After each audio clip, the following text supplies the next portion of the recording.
Hello friends, पाई class में आपका स्वागत है। तो आज हम फिर से लाभ हानि से संबंधित क्वेश्चन को सोल्व करेंगे। कल हमने 5 तक क्वेश्चन को सोल्व कर दिए थे। आज हमारा छठा क्वेश्चन है, दो वस्तुओं में से प्रत्येक को 990 रुपये में बेचने पर एक पर 10% का लाभ तथा दूसरे पर 10% की हानि होती है। तो बताओ पूरे सौदे में लाभ हानि परसेंट क्या है। तो इस प्रकार के प्रश्न में आपको क्या करना है, एक तरफ 10% का लाभ हो रहा है, 1% 10% की हानि हो रही है और लास्ट में पूछे कि पूरे सौदे में लाभ और हानि परसेंट क्या होगा।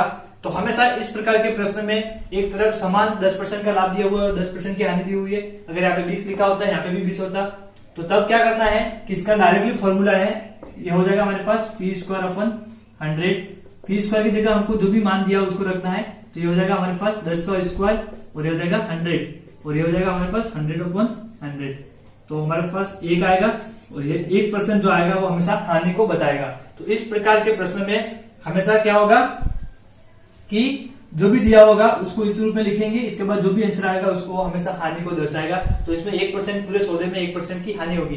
तो हमको सिर्फ डायरेक्ट पूछा कि इस पूरे सौदे में क्या होगा कि लाभ होगा या हानि परसेंट होगी, तो हमेशा हानि होगी। तो ये आपको ध्यान रखना है। अब किस प्रकार होगी आप देख लीजिए। तो हमारा आंसर तो आ गया डायरेक्टली, समझ आ गया आपको कि जब 10% का लाभ और 10% की हानि हुई है। यहाँ पे लिख दिया 20% का लाभ 20% की हानि, 30% का लाभ 30% की हानि। जब समान संख्या दी हुई तब की बात कर रहा हूँ और यहाँ पे लिखा होगा पूरे सौदे में तब की बात कर रहा हूँ। आपको ये फॉर्मूला लगाना है, इसके बाद आपको डायरेक्टली आंसर आ जाएगा। और हमेशा इस प्रकार के प्रश्न में हानि होगी, ये आपको ध्यान रखना है। तो अब हम सोल्व करते हैं कि 1% की हानि हो रही नहीं हो रही है, वास्तव में देख लेते हैं। पूरा क्वेश्चन सोल्व करते हैं तो ये हमारा डायरेक्टली आंसर हो जाएगा। तो ये 1% हमारी हानि होगी।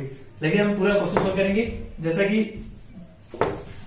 अब हम बात करते हैं कि दो वस्तुओं में से प्रत्येक को 990 रुपये में बेचने पर एक पर 10% का लाभ और दूसरे पर क्या होगी 10% की हानि। तो पहली वस्तु होगी हमारे पास, ठीक है, ये पहली वस्तु और यहाँ पे हमारी हो जाएगी दूसरी वस्तु। दोनों की सेलिंग प्राइस जो है वो दी हुई है। दो वस्तु को प्रत्येक को 990 रुपये में बेचने पर पहली की सेलिंग प्राइस हमारे पास क्या है, वस्तु की 990 रुपया और सेकंड वस्तु की जो प्राइस है वो भी क्या है, सेलिंग प्राइस 990 रुपया। यहाँ पे लिखा हुआ है कि दो प्रत्येक क्यों लिखा हुआ है, दो वस्तु में से प्रत्येक को, तो मतलब कितना हो जाएगा हमारे पास 990। अब पहली वस्तु की हम क्या निकालेंगे, कॉस्ट प्राइस। तो कॉस्ट प्राइस हमारे पास कितनी हो जाएगी वो निकालेंगे। तो ये 990 रुपया जो है वो किसके बराबर है, 10% का लाभ हो रहा है। तो 10% का लाभ हो रहा है तो 110 रुपये में बेची होगी वस्तु को, 100 रुपए की वस्तु होगी तो 110 रुपए में बेची होगी, तब जाके क्या होगा 10% का लाभ होगा। तो ये 110 किसके बराबर हो जाएगा, 990 के बराबर। तो ये हमारा 110 990 के बराबर हो जाएगा। और हमको निकालना क्या है, कॉस्ट प्राइस। तो हमारे कॉस्ट प्राइस हमेशा क्या होता है 100 रुपए। 100 को मान के कर रहे हैं हम, 100 रुपया मान लिया पहली वस्तु का कॉस्ट प्राइस। इसके बाद 10% का लाभ हो रहा है, कितना हो जाएगा 100 का 10% 110। तो हमने माना वो 110 है और वास्तविक रूप में कितना दिया हुआ है 990। तो ये किसके बराबर हो जाएगा 990 के बराबर। 1 0 से 1 0 कट जाएगा और 11 के टेबल से ये 9 बार कटेगा। पहली वस्तु का मूल्य कितना आ गया, कॉस्ट प्राइस 900 रुपया। अब सेकंड प्राइस का जो सेकंड जो वस्तु हमारे पास उसका निकलते हैं हम कॉस्ट प्राइस। तो यहाँ पे भी वही करेंगे सेम टू सेम। तो यहाँ पे क्या दिया हुआ है कि 10% की हानि हो रही है। तो 100 रुपए की वस्तु थी ये हमने माना और 90 रुपए में जाके बेची तब 10% की हानि हो रही है। तो 90 किसके बराबर हो जाएगा 990 के बराबर। तो ये हो गया 990, ठीक है, 90 990 के बराबर। और यहाँ पे हमको 100 निकालना है, मतलब कॉस्ट प्राइस कितनी मानी हमने 100। तो कॉस्ट प्राइस आ जाएगी कितना कटेगा, 0 से 0 कट जाएगा और यहाँ पे आएगा 11। तो हमारे पास आंसर आ जाएगा ये कॉस्ट प्राइस 1100।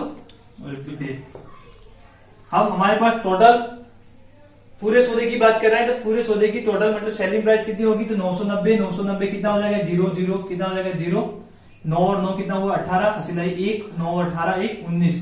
तो टोटल हमारे पास दोनों वस्तु की सेलिंग प्राइस कितनी है 1980 रुपया। और दोनों की कॉस्ट प्राइस निकाले तो कितनी है, कितने में खरीदी होगी दोनों वस्तुओं को। तो एक को 1100 रुपए में खरीदी, एक को 900 रुपए में खरीदी। तो हमारे पास कितना आ जाएगा 2000 रुपये। अब हमारे पास क्या है, जब भी हमें लाभ परसेंट और हानि परसेंट ज्ञात करना है तब हम क्या करते हैं कि पहले ये देखते हैं कि कॉस्ट प्राइस कितनी है 2000 रुपया और सेलिंग प्राइस कितनी है 1980 रुपया। मतलब खरीदी ज्यादा पैसों में है और बेची कम पैसों में, ठीक है। तो 1980 रुपये में 20% का हमारे क्या हो रही है, हानि हो रही है। तो 20 रुपये की हानि हो रही है। अगर हम परसेंटेज में निकालना चाहे तो हमारे पास कॉस्ट प्राइस ज्यादा है, तो 2000 में से 1980 रुपया माइनस हो जाएगा, ये हो जाएगा 20। और हमेशा हम हानि परसेंट लाभ परसेंट किस में निकालते हैं, कॉस्ट प्राइस पे, तो हमारा 2000 रुपये आ जाएगा बटे में, और यहाँ पे 100 रुपया आ जाएगा। परसेंटेज निकाल रहे इसलिए।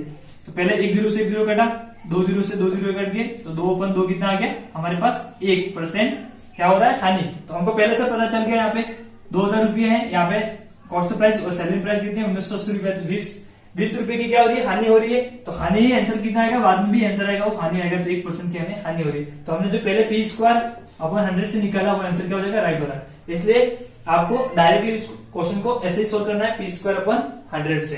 तो आपको ये ध्यान रखना है, पूरा ऐसा नहीं करना है। अगर आप सोल्व करना चाहो तो इस प्रकार कर सकते हैं। इसलिए मैंने पूरा क्वेश्चन सोल्व कर दिया। अब हमारा 7वां क्वेश्चन हो जाएगा, मंगल सिंह ने 2 साइकिल 7560 रुपये में प्रत्येक के हिसाब से बेची। यदि एक पर 20% का लाभ तथा दूसरे पर 30% की हानि हुई हो तो दोनों साइकिल का कुल क्रय मूल्य क्या होगा। तो यहाँ पे प्रत्येक साइकिल का सेलिंग प्राइस क्या है, 7560। तो 2 साइकिल है और दोनों का आपको सेलिंग प्राइस दिया हुआ है। आप आसानी से जो है वो क्रय मूल्य ज्ञात कर सकते हैं दोनों साइकिल का। यदि एक पर 20% का लाभ और दूसरे पर 30% की हानि हो रही है, अगर दोनों यहाँ पे भी 20% लाभ और यहाँ पे 30% हानि लिखा होता तो हम डायरेक्ट p² से कर देते। लेकिन कब करते हैं, जब पूरे सौदे में क्या हो रहा है, लाभ % हो रहा है, हानि % हो रहा है, ऐसा पूछा होता तब। लेकिन यहाँ पे आपको क्रय मूल्य निकालना है। तो पहली साइकिल होगी, मैंने ये मान लिया, ठीक है, फर्स्ट, और यहाँ पे मान लिया सेकंड। ये साइकिल नंबर फर्स्ट, ठीक है, ये सेकंड होगी। दोनों का सेलिंग प्राइस आपको दिया हुआ है, जिस टाइप से क्वेश्चन में लिखा हुआ है इस टाइप से आपको लिखना है। ये हो गया 7560। और दूसरी साइकिल जो लिखी हुई है, मैं यहाँ पे लिख देता हूँ सेलिंग प्राइस फर्स्ट, यहाँ पे लिख दिया मैंने सेलिंग प्राइस 2, यहाँ पे 7560। दोनों साइकिल को बराबर मूल्य में खरीदा है। एक पर क्या हो रहा है, 20% का लाभ हो रहा है। तो 20% का लाभ हो रहा है, इसका मतलब ये हुआ कि 100 रुपए की वस्तु है, उसको हम क्या कर रहे हैं, 120 रुपए में बेच रहे हैं। तो 120 किसके बराबर हो जाएगा, ये हमारे पास सेलिंग प्राइस क्या है, 7560 रुपये। तो 120 रुपये में बेची होगी, तब जाके हमें 20% का लाभ होगा। और यहाँ पे हमको क्या निकालना है, कॉस्ट प्राइस निकालनी है। तो पहली वस्तु का कॉस्ट प्राइस निकालना है, तो हम 100 मान के कर रहे हैं कॉस्ट प्राइस, यहाँ पे 100 का मल्टीप्लाई करा देंगे। जिसका भी निकालना है उसका क्या करेंगे, मल्टीप्लाई कराएंगे। तो हम सोल्व करते हैं, हम इसको कितनी बार जाएगा, 0 से 0 कट जाएगा सबसे पहले। अब 12 का टेबल बोलेंगे, कितनी बार जाएगा ये, तो आप 12 के टेबल से काटिए इसको, कितनी बार जाएगा, 6 बार। कितना आएगा, 72, और 72 में से 3, 75 में से 72 चला गया, कितना हो जाएगा, 3, यहाँ पे आ जाएगा 36, यहाँ पे 63 आ जाएगा। तो हमारी पहली साइकिल जो है उसका कॉस्ट प्राइस कितना है, निकल के 6300 रुपये। अब सेकंड साइकिल की बात करें, सेकंड जो हमारे पास जो साइकिल है वो भी 7560 रुपये में खरीदी है। तो सबसे पहले आपको वही करना पड़ेगा। तो लेकिन यहाँ पे 30% की क्या हो रही है, हानि हो रही है। तो 100 रुपए की वस्तु को हम कितने में, 70 रुपये में बेचेंगे, तब जाके हमें 30% की हानि होगी। तो 70 रुपये में बेची वस्तु हमें, तब जाके हमें 30% की हानि हुई। लेकिन हमारे पास वास्तविक सेलिंग प्राइस क्या है, 7560 रुपया, और हमको 100 रुपया निकालना है। कॉस्ट प्राइस मान के कर रहे हैं हम, तो यहाँ पे 100 का मल्टीप्लाई कराएंगे। अब 0 से 0 कट जाएगा, तो आप यहाँ पे देख लीजिए, 7 एकम 7 एक बार जाएगा, और ये जाएगा 8 बार। कितना आया हमारे पास, ये 10,800 रुपया, ठीक है। तो ये हमारा क्या हो गया, कॉस्ट प्राइस दूसरी साइकिल का। अब क्या कह रहे हैं कि दोनों साइकिल का कुल क्रय मूल्य क्या होगा, दोनों को क्रय मूल्य का आप ऐड कर लीजिए, कितना हो जाएगा हमारे पास। तो मैं इसको यहाँ पे ऐड कर रहा हूं, तो कॉस्ट प्राइस, ठीक है, फर्स्ट, और ये हो गया 2, तो हमारे पास कितना आ गया, 6300 प्लस 10,800। तो आप इसको प्लस कीजिए, ये हो गया 0 0, ये हो गया 8 और 3 कितना, वो 11, और ये हो जाएगा हमारे पास 6 और 1 हासिल 1 7 और 1 17,100 रुपये क्या हो जाएगा हमारे पास, आंसर हो जाएगा, ठीक है। अब हम आगे क्वेश्चन को सोल्व करते हैं।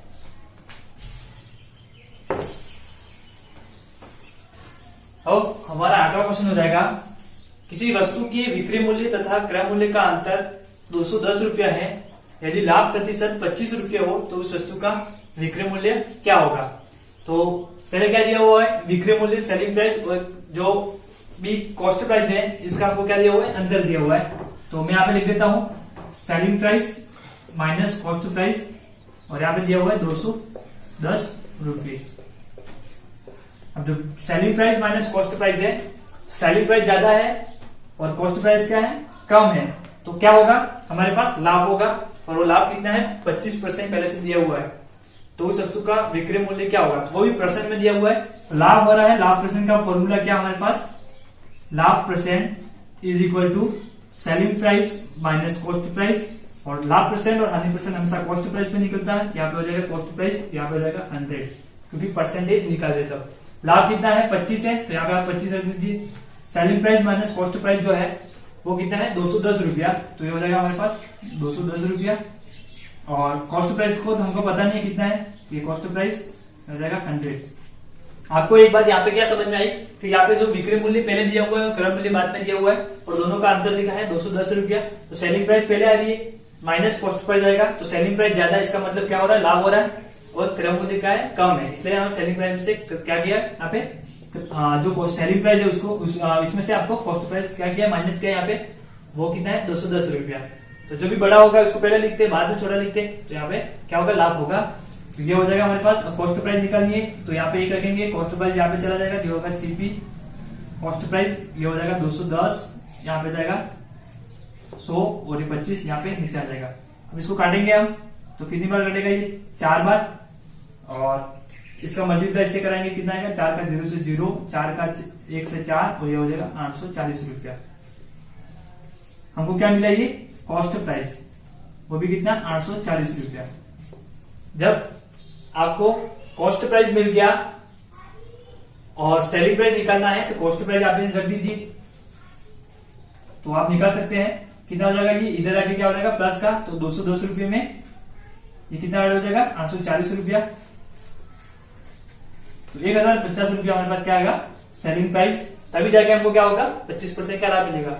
तो उस वस्तु का विक्रय मूल्य क्या होगा, तो क्या होगा, 1050 रुपये पूछा था, तो आप इस फॉर्मूले में रख देंगे, दोनों का अंतर दिया उसमें, तो आपके पास आ जाएगा आंसर 1050 रुपये। तो ये हमारा आंसर हो जाएगा, ठीक है। अब हम लास्ट क्वेश्चन सोल्व करते हैं, बहुत ही महत्वपूर्ण क्वेश्चन को सोल्व करते हैं, जो एग्जाम में कई बार पहले आ चुका है। तो आप इस क्वेश्चन के बारे में ध्यान दीजिए, ये क्वेश्चन बहुत ही इंपॉर्टेंट क्वेश्चन है। ए किसी वस्तु को बी को 25% लाभ से, बी उसी वस्तु को सी को 20% लाभ से, तथा सी उसी वस्तु को डी को 10% लाभ से बेचता है। यदि डी ने उसके लिए 330 रुपए दिए हो, तो ए ने उसे कितने रुपए में खरीदा होगा। तो हमने मान लिया कि ए जो है उसने वस्तु को 100 रुपए में खरीदा। ए के लिए 100 रुपए क्या हो गया, कॉस्ट प्राइस, मैं यहाँ पे लिख देता हूं 100 रुपया, इसके लिए क्या हो गया, कॉस्ट प्राइस। इसने 100 रुपए में खरीदा और बी को 25% लाभ से बेच दिया। तो बी ने इसके लिए क्या, कितने में, ए ने इसको लाभ कितना कमाया, 25%, तो 125 में बेचा होगा। 100 पर 25% निकालना है, तो 125 हो जाएगा। तो इसके लिए क्या हो गया, बी के लिए कॉस्ट प्राइस हो गया जी, और इसके लिए क्या हो गया, सेलिंग प्राइस, बेचा इसने, तो इसके लिए क्या हो गया, खरीदा गया मूल्य, और इसके लिए क्या गया, बेचा गया मूल्य। फिर क्या कह रहा है, बी उसी वस्तु को सी को 20% लाभ से, अब बी क्या कर रहा है, सी को कितने में बेच रहा है, 20% लाभ से। आपको इस पे 20% लाभ नहीं निकालना है, 125 पे 20% लेगा बी, तभी सी को बेचेगा ये। तो 125 का आपको क्या निकालना है, 20%, तो कितना हो जाएगा ये 100, और ये घटेगा कितनी बार घटेगा, 4 बार, ये घटेगा 5 बार, और ये घटेगा 5 बार, तो कितना आएगा 25। तो बी क्या कर रहा है, 25 रुपए कमा के फिर सी को बेच रहा है, और 25 रुपए किसके बराबर है, 20% के बराबर। तो ये किसके क्या हो जाएगा, यहाँ पे 125, और ये 25 कितना हो गया, 150।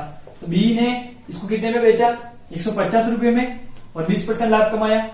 और इसके लिए क्या हो गया, सी के लिए ये क्या हो गया, कॉस्ट प्राइस, मैंने यहाँ पे लिख दिया कॉस्ट प्राइस। फिर क्या कह रहा है कि सी उसी वस्तु को डी को 10% लाभ से बेचता है। तो सी ने अब बेचा, 10% लाभ कमाएगा पहले ये, तो 10% लाभ कमाएगा, तो 150 का 10% क्या होगा, 150 इंटू 10/100, तो क्या आएगा हमारे पास, 15 रुपये। तो 15 रुपये आएगा, 15 रुपये लाभ कमाएगा, इसके बाद इसको देगा 15 रुपये 150 में ऐड कर देंगे, कितना हो जाएगा, 165 रुपया।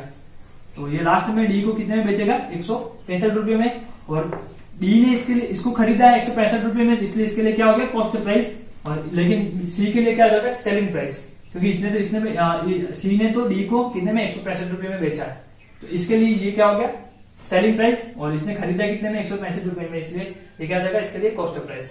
तो ये आपको समझ में आ जाना चाहिए। ठीक है, अब हम बात करते हैं कि लास्ट की लाइन क्या लिखी है कि डी ने उसके लिए 330 रुपए दिए। तो डी ने 130 रुपए दिए, लेकिन हमें माना 100 रुपए मान के कर रहे हैं, तो 165 किसके बराबर हो जाएगा, हमारे पास वास्तविक मूल्य 330 रुपए के बराबर। और ज्ञात क्या करना है, ए ने उसे कितने में खरीदा होगा, तो हमने माना कितना है, ए ने पहले जो भी वस्तु दुकानदार से खरीदी वो 100 रुपए में खरीदी होगी, यू माना है। तो यहाँ पे 100 का मल्टीप्लाई हो जाएगा, तो हमारे पास क्या आ जाएगा, जो भी खरीदा है उसका मूल्य आ जाएगा, मतलब कॉस्ट प्राइस आ जाएगा, वो भी ए के लिए। कॉस्ट प्राइस कितना आएगा, तो आप काट के देख लीजिए, यहाँ पे ये कटेगा 5 के टेबल से काट रहा हूं, यहाँ पे 20 हो जाएगा, और यहाँ पे 30 और 33 आ जाएगा। फिर 33 के टेबल से मैंने काटा, ये कितनी बार कटेगा, 10 बार, तो यहाँ पे आ जाएगा 200 रुपये हमारे पास आंसर। तो ए ने जो भी वस्तु खरीदी होगी दुकानदार से, वो कितने में खरीदी होगी, 200 रुपये। आज जो हमने पढ़ाया वो आपको बहुत ही अच्छा लगा होगा, तो अब हमारे वीडियो को लाइक कर दे, शेयर कर दे, सब्सक्राइब कर दे। और एक बात यह है कि हमने आज 9 तक क्वेश्चन सोल्व किए हैं, कल हम इससे भी आगे के क्वेश्चन सोल्व करेंगे, और वो भी क्वेश्चन जो होंगे वो बहुत ही महत्वपूर्ण होंगे। तो आप ध्यान से देखिएगा। तो जय हिंद, जय भारत।